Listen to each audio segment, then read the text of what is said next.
சாதியாணவ படுகொலைக்கு எதிரான தனிச்சட்டம் இயற்றுவதற்கு பரிந்துரைகள் வழங்குவதற்கான ஒரு ஆணையத்தை ஓய்வு பெற்ற நீதியரசர் KN பாஷா அவருடைய தலைமையில் தமிழ்நாடு சட்டப்பேரவையில் இன்றைக்கு மாண்புமிகு முதலமைச்சர் அவர்கள் அறிவித்திருக்கிறார்கள்.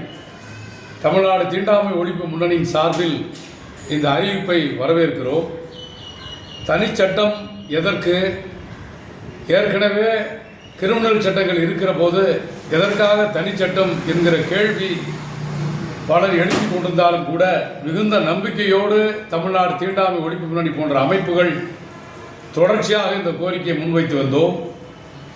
மரணங்கள் நிகழ்கிற சாதி ஆணவ படுகொலையால் உயிரிழந்த ஒவ்வொரு குடும்பத்தாரையும் உயிரிழந்த சடலங்களையும் சந்திக்கிற போது எப்படியாவது தமிழகத்தில் சாதி ஆணவ படுகொலைக்கு எதிரான தனிச்சட்டத்திற்கான போராட்டத்தை மேலும் தீவிரப்படுத்தப்பட வேண்டும் என்கிற உணர்வோடு தான் திரும்பி வருவோம்.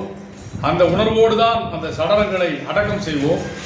இன்றைக்கு அது சாத்தியமாயிருக்கிறது. மாநில அரசு அப்படிப்பட்ட ஒரு அறிவிப்பை வெளியிட்டிருக்கிறது. இந்த ஒற்றை கோரிக்கைக்காக, சாதியாணவ படுகொலைக்கு எதிரான தனிச்சட்டம் வேண்டும் என்கிற ஒற்றை கோரிக்கைக்காக மாநிலம் முழுவதும் ஆர்ப்பாட்டங்களை, போராட்டங்களை, பிரம்மாண்டமான மாநாடுகளை நடத்தி இருக்கிறோம். சேலம் முதல் சென்னை வரை 400 கிலோமீட்டர் தூரம் சாதியாணவ படுகொலைக்கு எதிரான தனிச்சட்டம் வேண்டும் என்கிற ஒற்றை கோரிக்கைக்காக நடந்து வந்திருக்கிறோம்.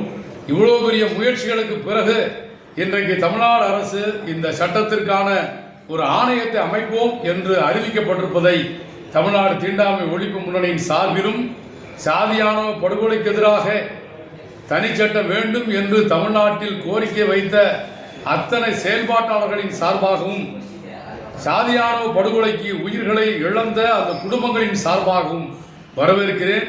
நீதிபதி பாஷா அவர்கள் மிக விரைவில் இந்த தரவுகளை எல்லாம் சேகரித்து சட்டத்தினுடைய நகலை, வரைவை அவர்கள் சமர்ப்பிக்க வேண்டும் என்கிற வேண்டுகோளை முன்வைக்கிறேன். மிக விரைவில் தீண்டாமை ஒழிப்பு முன்னணியின் சார்பில் எங்கள் கைகளில் இருக்கிற ஏராளமான தரவுகளோடு, இறந்தவர்களின் கண்ணீர் துளிகளோடு, அந்த குடும்பங்களின் துயரத்தை தாங்கிய எல்லாவற்றையும் வடித்திருக்கிற அந்த மகஜரோடு நாங்கள் மிக விரைவில் ஆணையத்தினுடைய தலைவரிடம் மகஜரை சமர்ப்பிப்போம். தமிழக மக்கள் அனைவரும் இந்த சட்டம் விரைவில் நடைமுறைக்கு வருவதற்கான முயற்சிகளை, ஆதரவை வழங்கிட வேண்டும் என்று இந்த நேரத்தில் கேட்டுக்கொள்கிறேன். நன்றி, வணக்கம்.